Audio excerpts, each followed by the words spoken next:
When I lived in Austin, Texas, I had an issue where I was being harassed by a group of people which were very clandestine.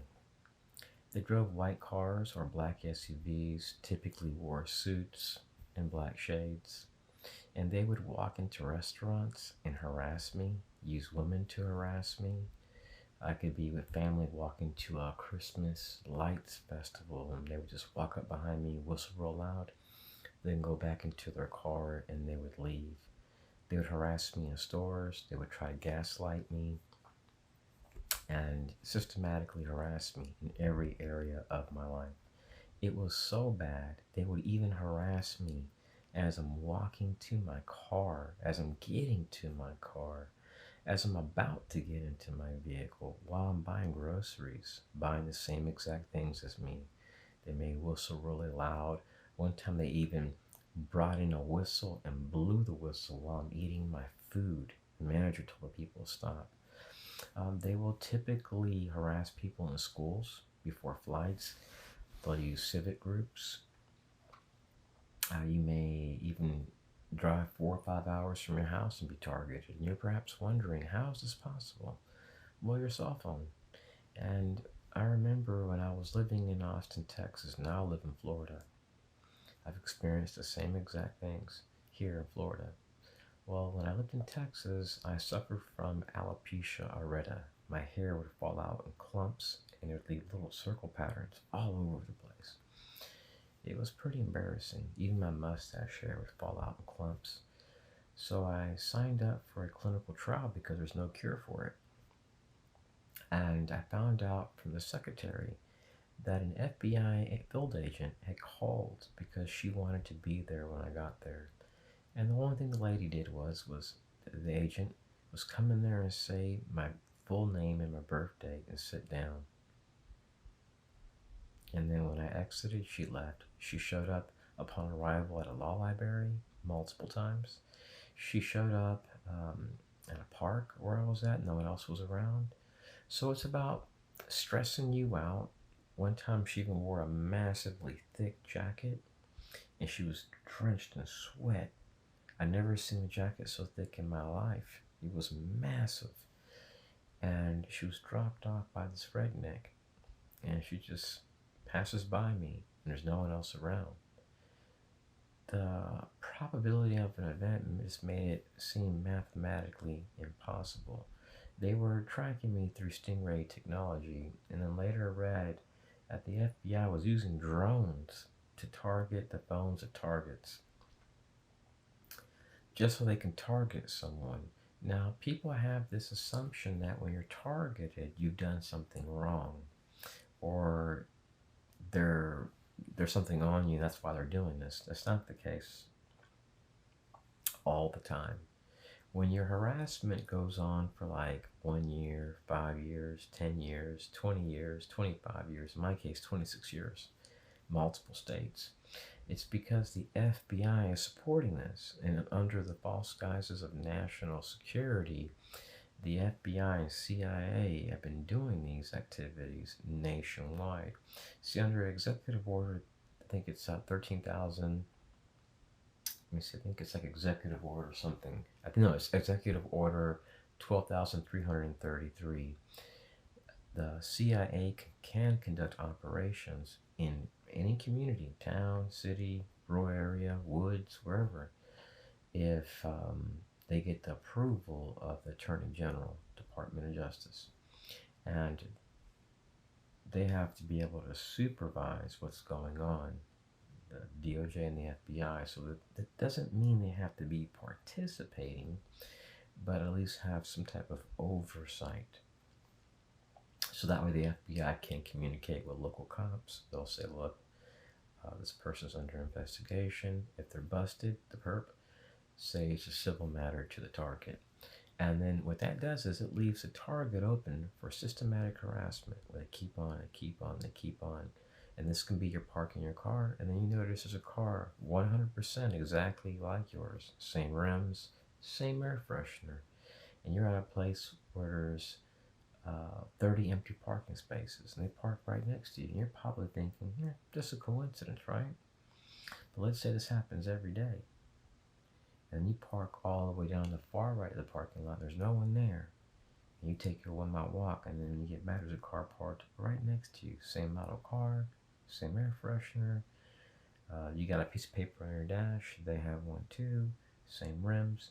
So they gaslight you and harass you. I've seen it where they've dropped off children and pointed where I'm at and say, hey, go over there. And then they walk up to you or get behind you, whistle real loud, and they run back to the car and they leave because it's not considered a crime, right? So they utilize many different partners because if they didn't, it would be considered stalking. So what they do is they torture the person, and they systematically do this. And there's people saying, perhaps, well, what makes you so special? They have to do this. It's not that you're special. It's that we're dealing with very sadistic people, and there are other governments doing similar stuff to reporters, journalists, truthers, whistleblowers, and they slap a label on you. Like, let's say you're a whistleblower. They may say you're an insider threat. Or they may do to you what they did to, like, DHS whistleblower Julia Davis. They say you're a terrorism threat. And when they do that,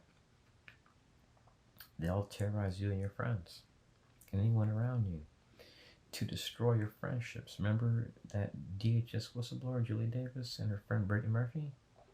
And suddenly her husband and them died. Her friend and her husband died. It's perhaps not a coincidence. I find it all so strange. I mean, how many people die of mold? I mean, it's just not, and typically when people see mold and have a lot of money, like Brittany Murphy did, they're going to leave that house and get it repaired. So it's just not a common thing to hear about a famous actress dying from mold during a time where her house was experiencing sneaking peaks. You're dealing with an agency that has biolabs, chemicals, and stuff like that. So very suspicious. So all these covert actions are based on deniable plausibility. If they're not deniable, they don't do it. But what happens with some of these people is that they get so gung-ho about these activities that they roll the dice sometimes to see how you're going to react.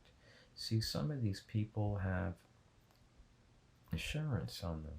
Some of these people have nothing to live for. They're suicidal, they're a disabled veteran, they're mentally ill, they may need an organ transplant, they have no reason to live. So when they're using these people and saying, hey, you're going after a terrorism threat or an extremist, and they're slapping these labels on people, these people sign non-disclosure agreements, which have national security clauses on them. So your national security agency knows that these activities exist. That's why I've recorded them slamming phones. FBI, CIA, these groups, they're not going to help you, DHS. So we have people from foreign countries coming here with criminal records, possible ties to terrorism, even people on the terrorist watch list. There were so many people that came in recently, they just said, oh, just come in. We don't have time to deny you. Isn't that bad? So they're not going to get gang stalked, but you will. People that have no ties to terrorism, in many cases, don't have a pot to piss in. They've gone to government meetings asking for help. I have videos of it. And you call these people, they slam phones. So it's no wonder we're in this mess with Russia. So this goes on for some targets every single day. It can be every hour you're out the house. And if you turn your cell phone off, it doesn't help at times, because let's say you're with an aunt or a grandmother or an aging, grandparent, whatever, they're dying in hospice, and you're eating your last meal with them. They may just simply call emergency management and say, we have an active shooter threat in this area. So you could be eating food with a dying relative, and before you know it, you're surrounded by people with guns. And I've had it a few times where I've had a friend that worked for a police department tell me that he can't, if he was to tell me exactly what was going on, he would lose his job and lose his pension. But he told me this. He says the people that are doing this to you are very sadistic, and they've been doing this for so long and so much, that the police chief told these people that they weren't going to participate in no more. And what they were doing was they were flagging police every time I would go to the gas station. This was a long time ago, and I live in Florida now, but I lived in a different area of Florida in my 20s, and then I decided to move, and I've been gone for quite a few years, and then I came back. I went to Albuquerque, New Mexico, and then Texas, and now I'm back in Florida again. So they do the same exact things through your 20s, your 30s, your 40s, your 50s, your 60s until you die. It's a business, and they'll go around to your largest contractors. They'll go to like your National High School Scholars Association. They'll recruit kids. They'll do clandestine stuff. They'll use Jewish people, no joke. They'll use DOD resources, women, diversity and inclusion groups, Lions Club, Rotary Club. They'll use select members. They'll use sheriffs. It's a police activity, pretty much, for some people that are in cities, especially, are documenting this. They're being subjected to targeting. So when you're being subjected to targeting, you do not have constitutional rights, or constitutional rights are voided. Because how can you have constitutional rights when you don't have rights to privacy? If you can't eat a meal without being harassed, then you're not free. So it doesn't make sense to stay in America. Now, there's a place called Cheddar's I used to eat at in Texas. And I would be harassed there all the time. Other restaurants too. And typically it would be a man wearing a suit with an elderly person. And I've documented this in Florida a bunch of times. Now, it was around December 12th, 2022, my targeting reduced. Instead of leaving my phone on, because I figured I had nothing to hide, I decided to turn it off. And I started experiencing less encounters with cops from out of town that were coming here. I started being harassed less by veterans. And what these people will do is they'll have a mobile command center sometimes. This can be a small van. And what they'll do is they may communicate with a lot of Freemasons and different civic groups. And they may have select people and say, the guy's over here. And then if you show up, take a picture of them, you'll get some money. So I would be harassed by people that would carry guns. And they weren't even carrying a fishing rod. It's illegal to do that in the state of Florida. If you're open carrying, you have to have a fishing rod with you, or you have to be going hunting. These people would just simply park their car at a park and follow me. And I experienced a lot of life-threatening things. I'm not going to talk about it. But the encounters with women, which was really weird. I had told people in other states I was going through this. And it's a really weird skit, and this guy didn't believe me. So one day we got together, we showed up at the Tarleton Law Library. And the exact moment we're exiting this place, a man walks up to us right in front of us, and he goes, shh. And then he leaves. Right when we're getting out, and I had told this guy that prior to me even getting into this law library, some people came into a restaurant, and the guy blew a whistle.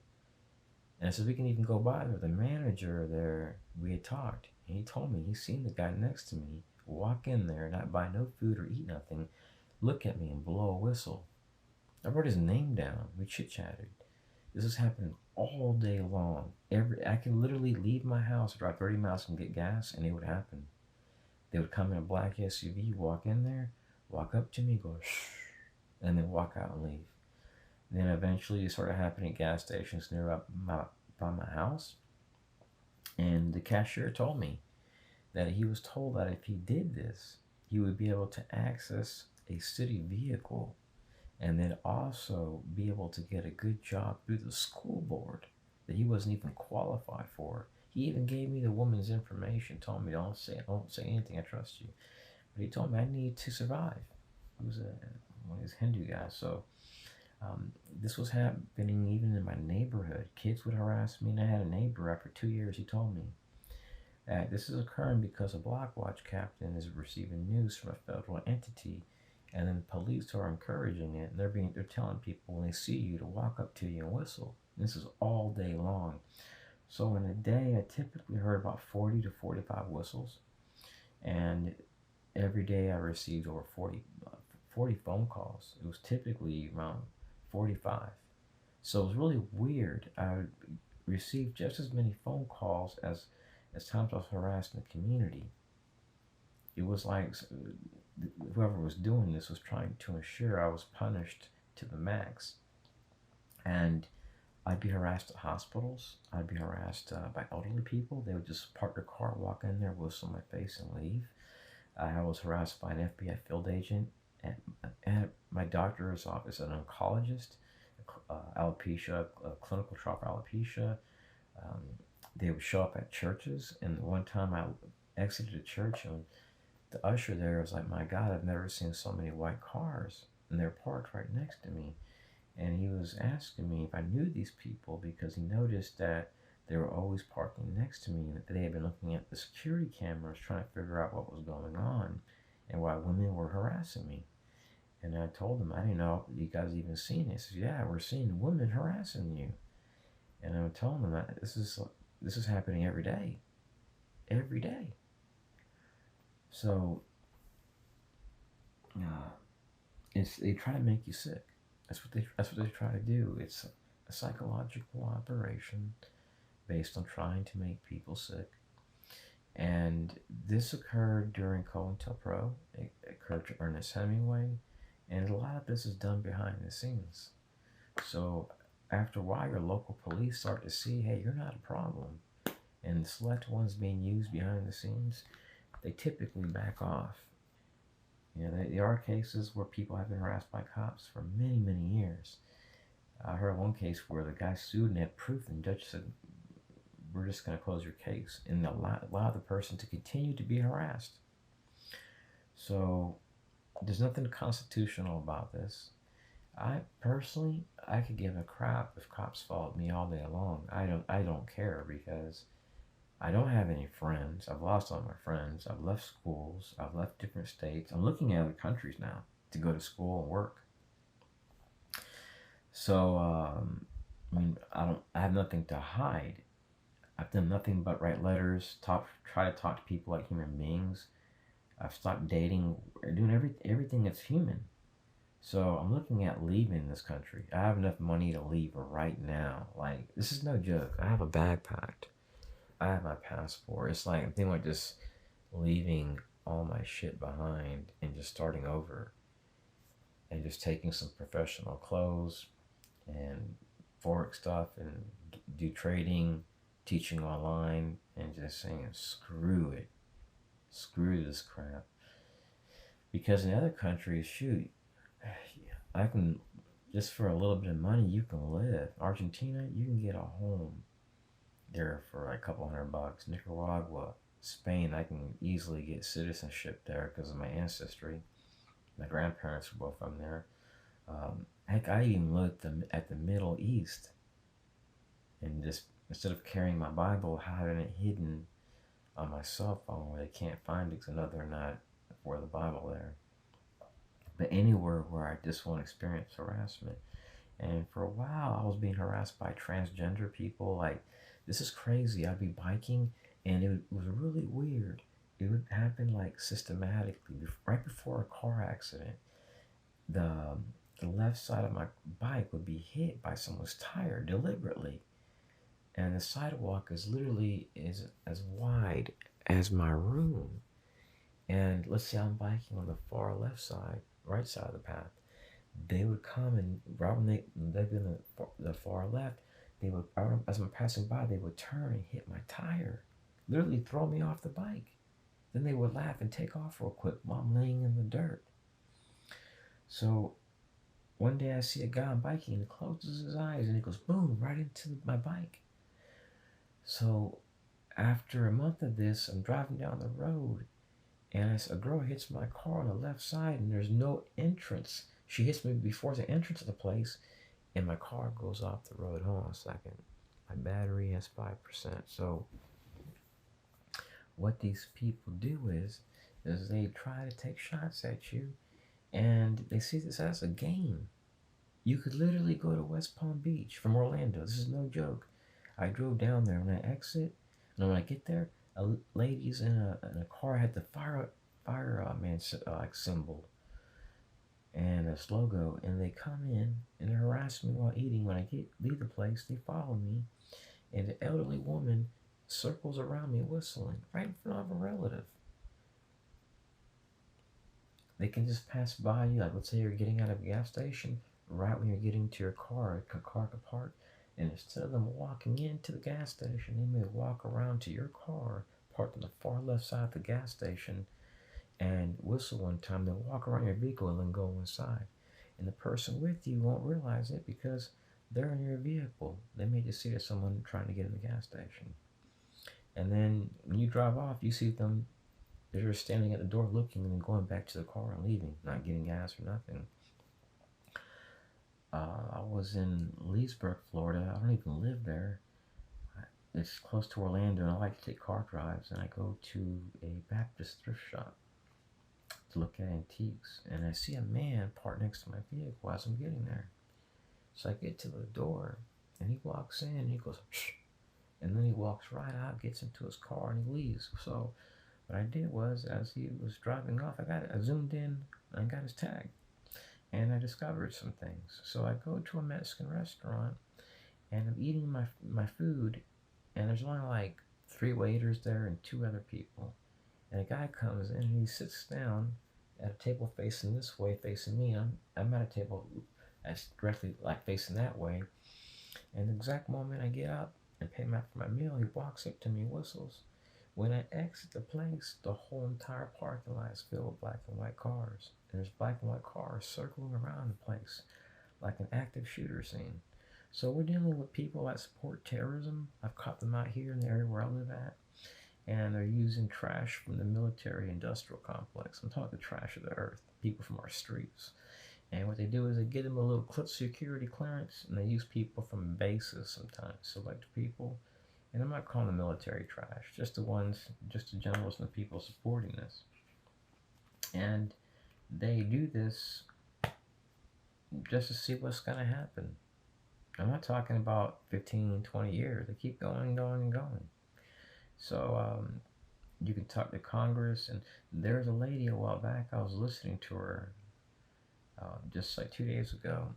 She had tried to talk to Congress about human trafficking and drug dealing through the CIA. Well, due to national security reasons, clauses, even Congress was banned from investigating. So if you're a target and you're noticing that your county attorney, your police, no one can help you, well, chances are you're dealing with a federal agency that's outsourcing, because what's occurring is sick. And they used to harass me in bathrooms and do really perverted stuff. And when you record the threats, police will tell you you're not allowed to record in the bathroom. Even if you're assaulted or threatened, it's illegal. So these people use gray areas of law, and they nick and pick all throughout the day how they can harass you. You could just park somewhere and be ready to have ice cream with your family. The last thing you would expect if you're a non-target is to be harassed. And they'll harass you while eating. So while you're eating your food, you're thinking about being harassed. Now, anyone that's had a dog, and they know that if you're feeding that dog food and you move that bowl, you're most likely going to infuriate that dog or it can bite you. You're trying to antagonize that person. Well, it's really the same thing. They try to antagonize you. After a few years, after around the 9th year of it, I got used to it, and it was normal for me to get harassed while eating food, then harassed while at church, harassed while walking, harassed while getting gas, harassed at church, harassed on flights. And I could literally be on an empty flight, and they would sit me between 2 enormously fat people that are clearly carrying guns. Or they'd sit me between 2 kids and then have someone behind me laughing the whole time and tapping on the back. Or they may utilize false allegations. One day I'm walking to my car and I see a woman body slam herself on the grass. And then she says, "You did that." And I'm like, "See, I'm here." She was like over there in the corner, and she walks. And I said, "Ma'am, here's my body camera. I have it in my car." And she was infuriated. When I get to my car, guess what she had? A black SUV with no tag. And she had kids with her.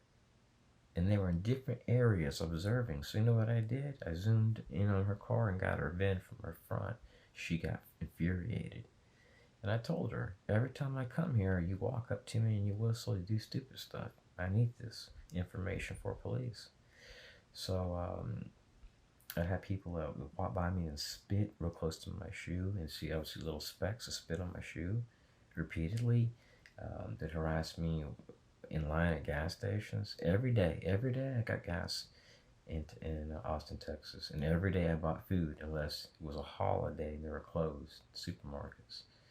And every day I'd be harassed with supermarkets. I can be walking with family, and then people in suits would come in, and you go shh, and then walk out. I've recorded it here, Florida. So thankfully, the targeting has reduced since December 12th, 2022. I had an incident just like about 3 weeks ago. I had a relative that visited, and I didn't even have my phone, and we just went to CVS, and the people parked their car, and I seen them walk in the store, then walk back around, and then the guy passed by my shoulder, turned his head, and went shh with a woman. They laughed, and then they walked out and got into an SUV and left. Really, really weird. So it's they may sometimes, for some people, target the phones of people, and they can listen in for voices, like who's in the car. They can also identify you through Stingray if they're using it in the area by your voice. This is no joke. So they're using Stingray in your area. That's why you hear about people that are targeted using SIM cards and stuff that have voice changers, and making it where the Stingray technology cannot pick up the voice. Because once they can distinguish who you are from your voice, which these new Stingray devices do, they can track you. It's beyond anything that you can imagine. They even go into schools. I had it in multiple schools where my teacher told me like I'd be reported as a terrorism threat by FEMA in the Army, or another teacher at Cybertex. The teacher for the database administration class told me that the city was supporting this. And right across the street, I had no idea, was the emergency management office. And I noticed some of the people that were harassing me showing up there. It was crazy because they even I even seen Jewish people used in Austin, members of like anarchy groups hanging out at universities, the University of Texas Office of Community Engagement, radical feminist. They even had a community policing group, and there's really nothing more than a front for Antifa, anarchist. And the CIA, I spotted one of these CIA agents having a lunch with a member of Antifa. She even had the sticker on her car. So I'm highly suspicious of of the CIA, because I caught them using U.S. Army resources, people with psychological warfare training, and they were clearly contracting with the regional council running Citizens Corps programs. And I've dealt with the Citizens Corps program since my 20s. CERT members, postal clerks, business owners, churches. And what they do is they slander the person based on what the FBI says. DHS is nothing more than a partner to infiltrate these different groups. They can't even control our border. They're letting people in from terrorist countries, and they're allowing the FBI and CIA to wreak havoc in communities and support everything related to terrorism. Any idiot that can do a threat assessment, that knows about threat assessments, knows that people that are asking for help aren't terrorists. People that are hiding are the terrorists. People that are speaking about promoting crime, terrorism, harming other people are terrorism threats. But people that make videos half their life asking for help aren't terror threats. So I encourage TIs to save up. Don't waste your life here in the United States. It's the greatest mistake I ever made in my life. God bless. Peace.